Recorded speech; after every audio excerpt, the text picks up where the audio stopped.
Assalamualaikum warahmatullahi wabarakatuh.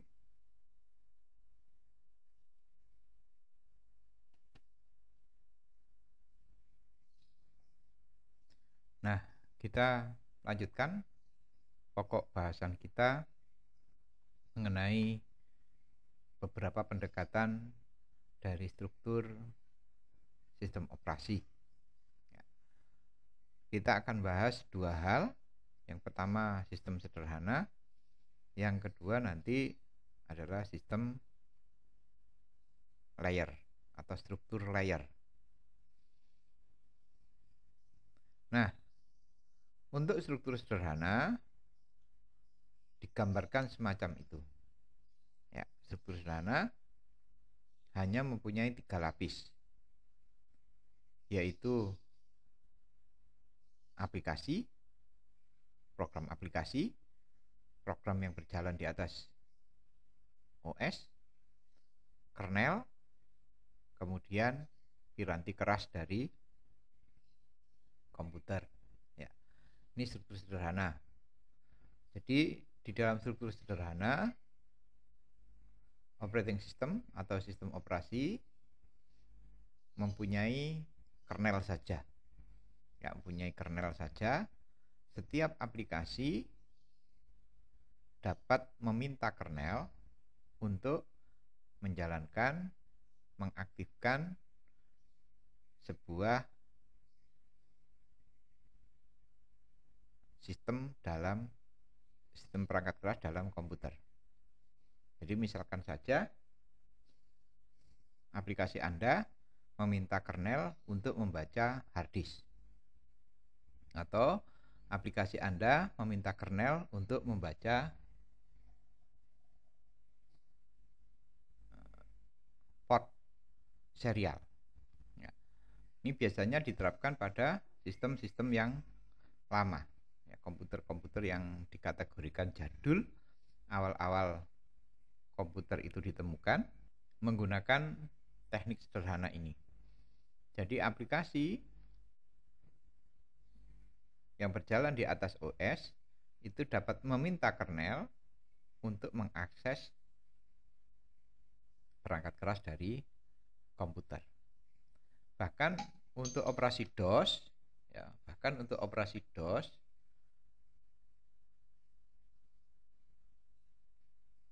sistem aplikasi bisa langsung mengakses perangkat keras dari komputer. Nah, bagaimana spesifikasinya? Ya, jadi operating system itu ditulis sebagai kumpulan prosedur atau rutin layanan. Jadi seakan-akan kita membukukan berbagai prosedur atau rutin layanan ke arah hardware. Membaca data, menulis data, mengatur memori, menulis ke memori, mengambil ke memori, dan seterusnya. Jadi bisa dikatakan operating system itu adalah kumpulan dari prosedur yang nantinya di-upload ya ke dalam memori. Kemudian kita bisa melaksanakan pemanggilan suatu prosedur di mana prosedur itu memanggil prosedur yang lain. Jadi satu kernel memanggil kernel yang lain. Berarti aplikasi kalau ingin membaca data dari hard disk, maka dia memanggil kernel untuk membaca hard disk. Nah, kernel membaca hard disk itu bisa memanggil kernel yang lain yang berkaitan dengan pembacaan data. Misalkan kernel untuk menulis di memori. Dengan demikian ketika dijalankan proses pembacaan data itu, maka data akan diambil dari hard disk ya sebanyak n byte, kemudian disimpan ke dalam memori. Nah, prosedurnya semacam itu. Jadi sistem sederhana atau struktur dari OS sederhana berisi kumpulan dari prosedur atau rutin layanan. Kemudian prosedur dapat memanggil prosedur yang lain. Prosedur itu visible terhadap prosedur lain. Artinya gini, prosedur visible terhadap prosedur lain berarti satu prosedur itu boleh memanggil prosedur sembarang di dalam kernel yang ada. Tidak ada kernel dengan tingkatan tertentu. Ya. Kalau kita mengacu pada penulisan pemrograman berbasis objek, ada satu prosedur yang tidak boleh diakses atau tidak boleh dijalankan oleh program lain kecuali satu program saja yang bisa membaca atau menjalankan prosedur itu. Nah, ini artinya apa? Prosedur tersebut adalah hidden terhadap prosedur yang lain. Ya, di sana dikatakan private. Ya. Kalau kita belajar bahasa pemrograman berbasis objek, maka ada yang disebut sebagai private. Kalau private berarti tidak bisa dibaca oleh sembarang prosedur. Berarti prosedur itu seakan-akan tersembunyi dari prosedur yang lain. Hanya satu prosedur yang boleh memanggil prosedur tersebut. Tetapi dalam OS sederhana, strukturnya sederhana, semua prosedur itu visible, terlihat terhadap prosedur yang lain. Berarti antar prosedur boleh saling memanggil. Nah, ini yang disebut sebagai visible. Kemudian prinsip layanannya. Jadi kalau kita bekerja di dalam struktur OS sederhana, maka dilakukan dengan user itu meletakkan sebuah parameter pada lokasi tertentu. Ya. Jadi aplikasi itu meletakkan sebuah parameter. Saya ingin membaca data, maka saya meletakkan pada sebuah lokasi memori tertentu parameter yang akan saya baca. Ya. Nah, kernel kemudian mengakses lokasi itu. Mengakses lokasi itu kemudian membaca pesannya. Nah, kalau pesannya sudah dibaca, barulah kernel melakukan proses pembacaan ke arah hardware komputer. Ya. Ini yang disebut sebagai proses layanan. Jadi bisa Anda lihat pada gambar, sistem aplikasi yang kita buat itu akan memanggil kernel. Ya. Ingat, kernel adalah program kecil yang diupload ketika komputer itu dinyalakan atau diaktifkan. Komputer aktif, maka proses yang dilakukan adalah mengkopikan seluruh kernel ke dalam memori. Dengan demikian, setiap program aplikasi yang berjalan di atas OS itu akan berhubungan dengan kernel untuk meminta kernel tersebut mengakses piranti-piranti keras. Setiap proses itu terjadi, maka kernel selalu menghasilkan dua hal, yaitu produk dan flag. Produk itu hasil, flag itu tanda. Aplikasi diberi tanda bahwa prosesnya berhasil atau tidak berhasil. Ya, katakanlah kalau berhasil berarti datanya boleh diambil, kalau tidak berhasil berarti datanya itu rusak. Nah, semacam itu proses bekerjanya. Nah, sebagai gambaran, Anda bisa lihat struktur sederhana itu semacam itu. Nah, jadi seakan-akan ada sebuah sistem pemanggil di sana, dia akan memanggil servis-servis, memanggil program-program, memanggil subrutin-subrutin yang bersesuaian dengan prosedur utama yang memanggil. Nah, prosedur servis ini dibantu oleh prosedur utilitas. Jadi, seakan-akan kalau saya ingin mengakses hard disk, membaca data dari hard disk, maka saya mencantumkan sebuah sintak tertentu. Nah, sintak dengan parameter tertentu ini kemudian dicarikan ya, mana yang bersesuaian dengan perintah itu. Contohnya copy, maka dicarikan program copy. Nah, program copy ini kalau sudah ketemu, maka program copy itu dijalankan sesuai dengan parameter yang diinginkan. Copy apa? Dari A ke B atau copy dari A dengan filter tertentu kepada tujuannya B, misalkan seperti itu. Ya. Jadi bisa dinyatakan di sana kalau terdapat sebuah prosedur yang ingin ya, prosedur atau fungsi yang ingin melaksanakan proses pembacaan data dari hard disk atau ingin mengolah data di CPU dan seterusnya, maka dia akan meminta pada kernel-kernel service, pada program-program service, pada subroutine service yang bersesuaian dengan permintaan prosedur.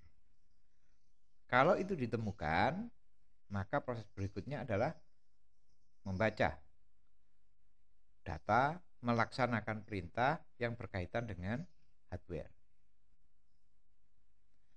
Prosesnya semacam itu. Jadi seakan-akan kita sebagai pengguna itu meminta kepada kernel untuk melaksanakan proses akses ke arah hardware.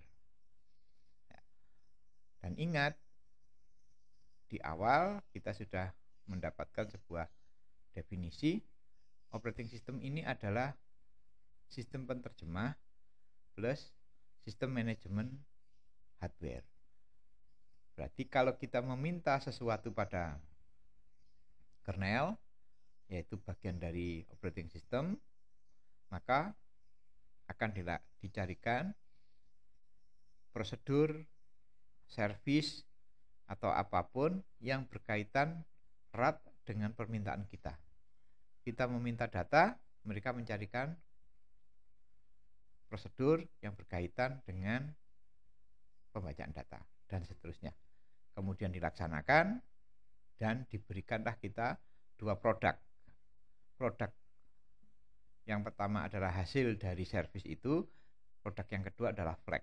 Apakah yang kita laksanakan itu sudah dijalankan dengan benar ataupun tidak ada kerusakan di dalam data yang kita inginkan. Jadi ada satu ciri dari struktur sederhana itu adalah dia hanya bisa melaksanakan satu service, satu aplikasi setiap saat. Dengan demikian, operating system zaman lama, zaman jadul itu tidak bisa multitasking. Jadi kalau dia sedang ngeprint saja. Kalau dia sedang nulis saja. Kalau dia sedang ngegame saja. Ya, tidak seperti komputer zaman sekarang atau operating system zaman sekarang yang bisa melakukan proses multitasking, ngetik sambil mendengarkan lagu. Kalau dulu tidak bisa dilaksanakan. Program ngetik saja. Mendengarkan lagu saja. Menggambar saja. Jadi tidak ada dua program atau lebih yang bisa dijalankan pada satu saat yang sama.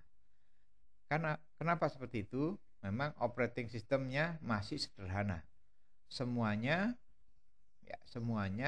berbasis pada prosedur yang digunakan. Ya, prosedur yang digunakan satu yaitu yang dijalankan sampai habis. Metode sekarang itu ada proses segmentasi. Ya, jadi kalau membaca data tidak seluruhnya dibaca sampai habis.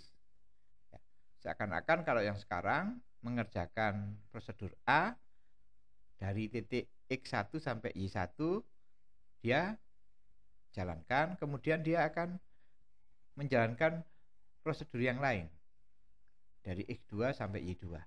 Kalau sudah selesai, lanjutkan lagi ya, Y1 tadi dilanjutkan lagi ke Z1. Kalau sudah selesai, lanjutkan lagi untuk Z dari Y2 ke Z2. Sehingga seakan-akan pada saat yang sama komputer kita bisa mengerjakan banyak hal. Ya, yang disebut sebagai multitasking. Kenapa? Karena sistemnya tidak menunggu sampai sebuah proses itu selesai. Pada tingkatan tertentu selesai, dia tinggalkan, dia akan meloncat ke prosedur yang lain.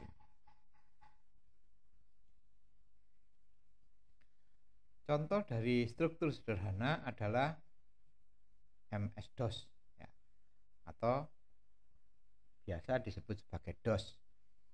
Atau kalau kita bekerja di Windows, ini adalah command prompt. Ya, dari gambaran diagram bisa Anda lihat. Jadi program aplikasi yang kita buat itu bisa langsung mengakses hardware. Ya, bisa mengakses hardware. Kemudian kernelnya juga bisa mengakses hardware. Dengan demikian, model MS-DOS ini tidak lagi ada pembagian mana program untuk user, mana program untuk kernel. Ya. Kenapa? Karena aplikasi itu bisa langsung mengakses hardware. Permasalahannya kalau terjadi kondisi stuck ya, atau programnya sedang rusak atau sedang stuck, maka seluruh komputer harus di-reset dari ulang. Ya. Ini kelemahannya. Yang pertama itu, yang kedua, model MS-DOS itu tidak multitasking. Ya, tidak multitasking. Jadi hanya satu program, satu aplikasi yang bisa dilaksanakan setiap saat. Ya. Jadi digambarkan di sana MS-DOS itu tidak mempunyai pembagian jelas antara modul ya, atau interface ataupun level fungsionalnya. Jadi kalau di awal kita pernah membahas ya, konsepnya ada layer aplikasi, ada layer kernel, baru hardware. Kemudian kita juga sudah belajar ketika program aplikasi itu ingin mengakses hardware, dia meminta kernel yang mengerjakan. Nah, pada saat kernel itu bekerja, maka kondisinya disebut sebagai kernel mode. Berarti user tidak bisa lagi mengakses kernel pada saat itu karena kernelnya sedang bekerja. Tidak bisa mengakses hardware karena memang hardware itu urusannya kernel. Kalau sudah dikerjakan, barulah program aplikasi mendapatkan laporan. Dan laporannya dua, yaitu hasil eksekusi dan yang kedua flag. Tetapi dalam struktur MS-DOS semuanya bercampur jadi satu. Jadi tidak ada pembagian yang jelas mana kernel mode, mana user mode. Semuanya bisa berubah menjadi kernel. Ya. Jadi cirinya program aplikasi dapat langsung mengakses piranti keras. Jadi model operating system MS-DOS jadul dulu, zaman dahulu, itu memungkinkan kalau kita memprogram menggunakan Delphi, memungkinkan kita mengakses port serial. Ya. Jadi kita bisa mengotak-atik port serial. Nah, zaman sekarang, metode yang lebih modern, seorang programmer menggunakan Delphi tidak bisa langsung mengakses port serial. Tidak bisa mengakses langsung hardware. Jadi kita meminta kernel yang melaksanakan proses itu. Itu perbedaan utama metode sederhana dengan metode yang sekarang. Jadi program aplikasi dapat langsung mengakses piranti keras. Kita membuat program, bisa langsung mengakses printer tanpa harus ada kernel. Kita bisa mengotak-ngatik langsung ya, secara langsung hardware melalui aplikasi melalui program aplikasi kita. Nah, sama MS-DOS itu isinya adalah rutin-rutin kecil yang disimpan di dalam memori yang nantinya di-load ketika komputer tersebut diaktifkan. Disebut sebagai program residen. Program residen. Contohnya kalau kita ketikkan dir, copy, del dan sebagainya di layar command prompt. Ya. Jadi dengan memanggil program residen itu kita bisa mengakses hardware. Nah, ini kalau menggunakan kernel. Ya. Kalau tidak menggunakan kernel, kita bisa langsung mengakses hardware itu secara langsung. Ya, tentunya pengetahuan tentang bahasa assembly sangat diperlukan di sana. Ya. Kita akses hardware itu secara langsung. Oke.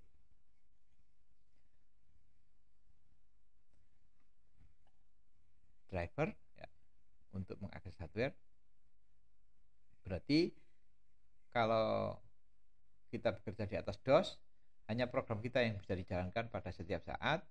Nah, program kita atau yang disebut sebagai program aplikasi itu akan dapat mengakses hardware melalui dua cara, menggunakan kernel atau tidak menggunakan kernel. Ya, kita akses langsung. Oke, kita lanjutkan. Contoh yang kedua adalah struktur dari Unix. Ya. Operating system yang sama tuanya dengan DOS, yaitu Unix. Nah, susunan Unix kalau kita lihat di sana ada shell, command compiler seperti MS-DOS. Jadi ada shell-nya. Shell adalah satu program yang dapat menerjemahkan apakah sintak yang kita masukkan itu benar atau tidak.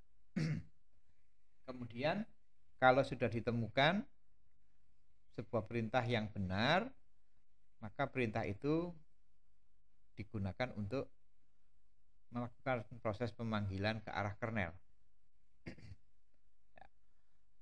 Apakah itu membaca data, apakah itu membuat virtual memory, apakah itu mengakses printer dan seterusnya. Nah, kernel sekali lagi bertugas ke arah hardware. Kernel yang mana yang akan diaktifkan bergantung dari shell yang dipakai, ya, shell yang melaksanakan. Jadi shell adalah sistem penerjemah komen yang diinputkan oleh user. Jadi kalau kita mengetikkan sebuah komen di dalam komputer kita, shell ini yang bekerja untuk menerjemahkan perintahnya seperti apa, benar apa tidak parameternya. Jika sudah benar semua, maka kernel yang melaksanakan, mencarikan program kernel yang cocok dengan perintah tersebut. Membaca data, read data, maka kernel akan mencari subrutin untuk membaca hard disk misalkan. Ini metode Unix ya.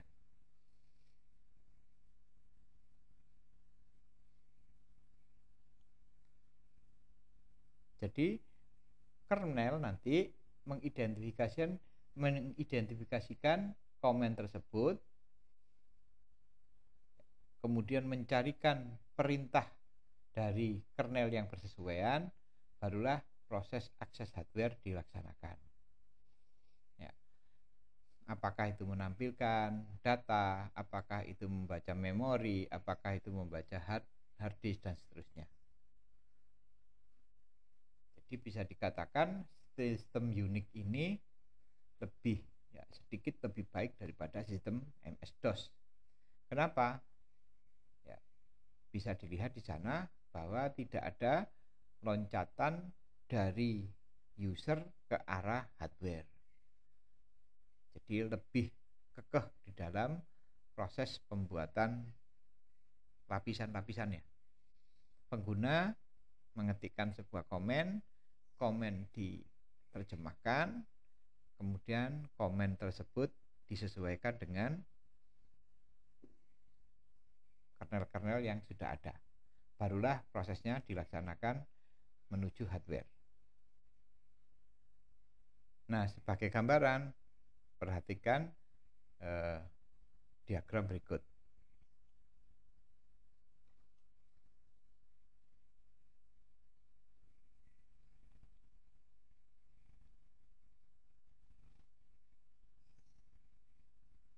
Katakanlah kita punya sebuah program aplikasi. Ya, sebuah program aplikasi.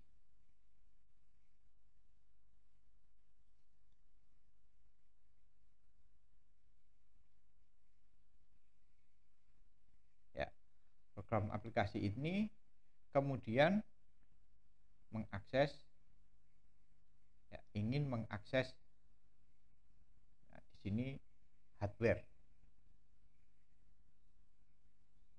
Di sini hardware.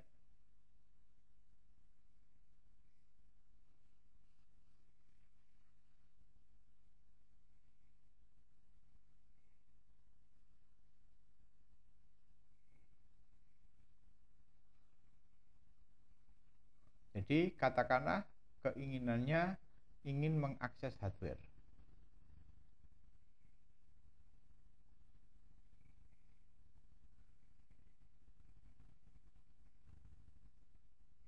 Oke.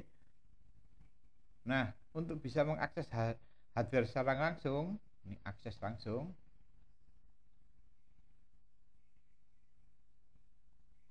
Tentunya di Unix tidak diberikan hak.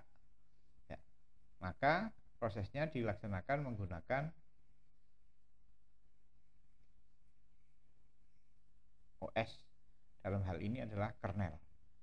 Maka di sana kita perlu menerjemahkan perintah itu menggunakan interpreter.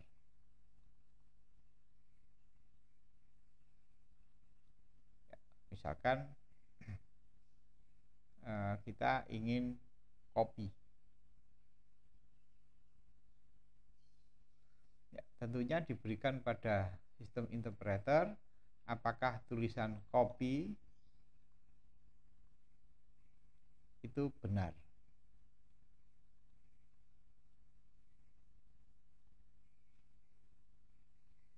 Ya, salah tulis.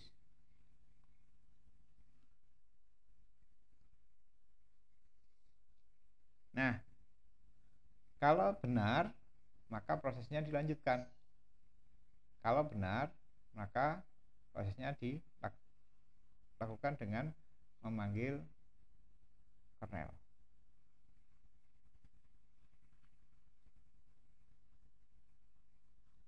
Di mana di dalam kernel itu seakan-akan ada perintah-perintah yang bersesuaian.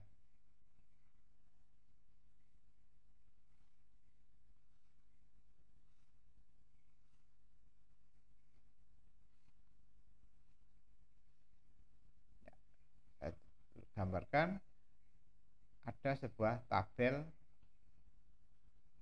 kernel.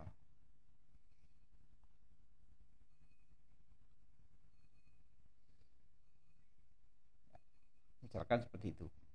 Kita memerlukan perintah copy, perintah copy-nya diterjemahkan oleh kernel, kemudian oleh kernel dicarikanlah, ya, perintah dalam tabel kernel. Ini adalah perintah-perintah kernel. Daftar perintah.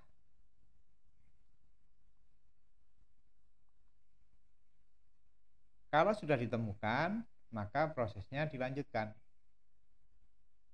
untuk akses hardware.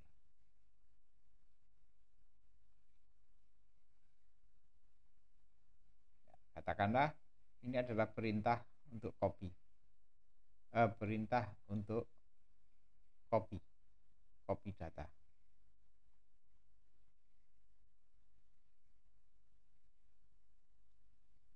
maka perintah copy data tersebut dilaksanakan ke arah hardware.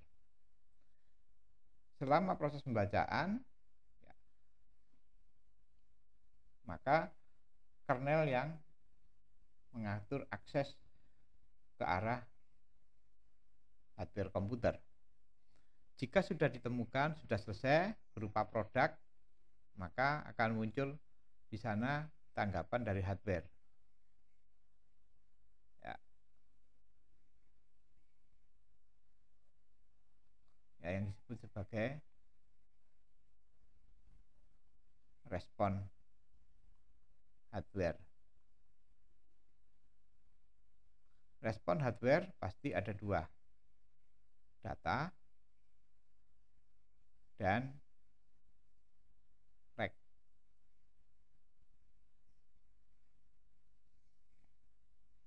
Jadi seakan-akan program aplikasi itu ya, dia ngetikkan copy oleh interpreter, penerjemah diterjemahkan. Copy, CUPI atau CUPY.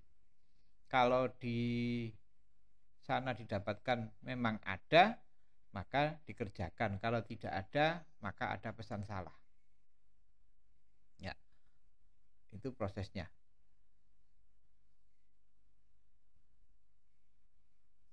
Jadi bisa kita katakan di sana ada pesan error. Jika sintak salah.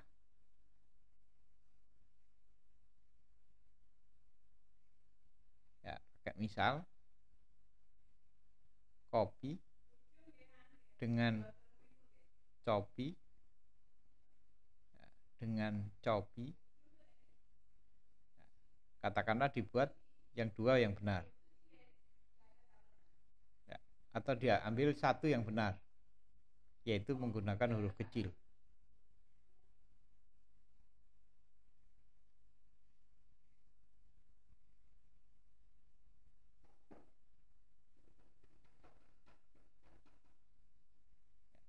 Jadi bisa kita katakan di sana setelah interpreter menerjemahkan perintah copy itu, cek salah atau benar tulisannya. Kemudian kalau sudah benar, barulah dicarikan program kernel yang bersesuaian dengan proses itu. Katakanlah prosesnya adalah copy, sama mengcopy, copy data. Nah, ini tabelnya, perintahnya. Maka perintah ini digunakan untuk mengakses hardware komputer.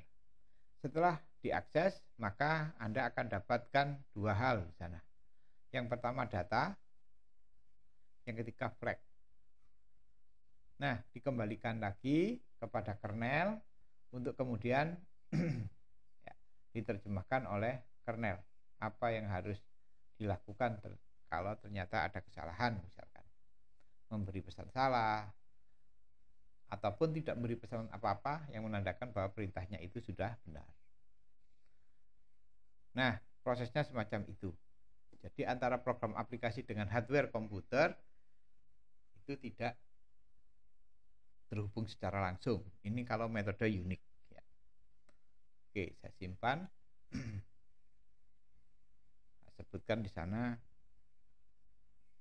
OS 1.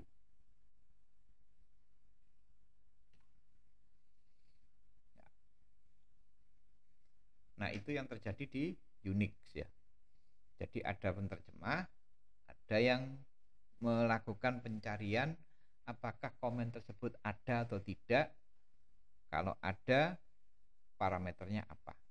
Barulah kemudian kernel yang mengambil alih alur program, yaitu menjadi alur alur pelayanan I/O sampai selesai. Kalau selesai, maka dia, yaitu kernel, akan melaporkan pada sistem di atasnya bahwa prosesnya sudah bekerja sesuai dengan keinginan, atau sudah bekerja sesuai dengan keinginan tetapi hasilnya error atau salah. Oke, Berikutnya, bagaimana perbandingan antara keuntungan dan kerugian. Ya.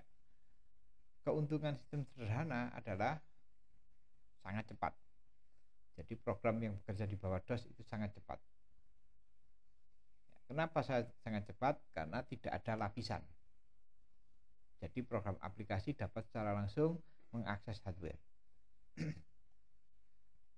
Jadi keuntungannya, proses bekerjanya pasti lebih cepat. Yang kedua, dapat dengan mudah untuk ditambahkan. Programnya ditambah. Sehingga yang diperlukan tidak mengubah keseluruhan, tapi hanya menambah pada modul-modul yang akan dikerjakan. Ya. Sehingga muncullah di sana, kalau zaman dahulu ada DOS 3, DOS 4, DOS 5, DOS 6, 7, dan seterusnya. Antar DOS sama pada dasarnya. Ya, tetapi DOS yang terbaru itu sudah menambahkan rutin-rutin baru untuk mempermudah bagi aplikasi bekerja menggunakan kernel.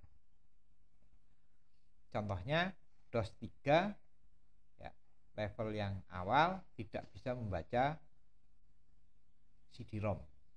Tapi DOS yang baru itu bisa menambahkan bundle, ditambahkan bundle lagi driver untuk CD-ROM sehingga bisa membaca CD-ROM di kalangan DOS. Ya. Kerugiannya, untuk sistem yang kompleks, sistem sederhana ini sudah nggak bisa dipakai. Jadi kalau kita sudah menggunakan aplikasi multitasking, sudah nggak bisa dipakai lagi. Ya. Kenapa? Karena demikian kompleksnya sehingga tidak membuat struktur sistem ini mendukung sistem yang baru. Kemudian karena prosesnya aplikasi bisa langsung akses I/O, maka jika terjadi stuck pada sistem aplikasi, maka keseluruhan sistem harus di reset. Karena seluruh sistem akan stuck pula, akan mandek. Ya. Nah, ini kelemahannya. Kelemahan struktur sederhana adalah semacam ini. Dia tidak bisa digunakan untuk sistem yang kompleks. Yang kedua, kalau terjadi apa-apa dalam tanda petik pada hardware maupun pada softwarenya, maka sistem harus di-reset dari ulang. Ya. Sistem harus di-reset dari ulang. Jadi cukup berbahaya menggunakan metode ini. Jadi kalau kita sedang membaca suatu port, kemudian ternyata salah membaca, yang menyebabkan programnya hang atau stuck, maka keseluruhan komputer akan stuck. Ya. Kita tidak bisa lagi mematikan sistem aplikasi yang sedang bekerja pada saat itu. Jadi terpaksa harus di reset ulang. Ini kerugiannya.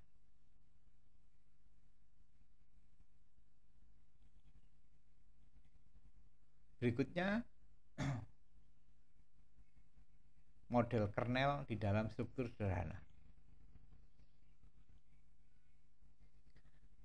Jadi kernel yang berada di struktur sederhana, contohnya MS-DOS, ya, tugas utamanya ada 5 itu. Menjalankan sebuah proses, mengakses I/O, penanganan interrupt, manajemen file, dan manajemen memori. Jadi keseluruhan kebutuhan akan operating system ya, itu dijalankan secara bersamaan, secara bergantian pada MS-DOS. Ya. Sekali lagi, metodenya kalau struktur sederhana adalah membuat program-program kecil yang disebut sebagai kernel yang nantinya dapat Anda manfaatkan melalui program aplikasi untuk mengakses hardware.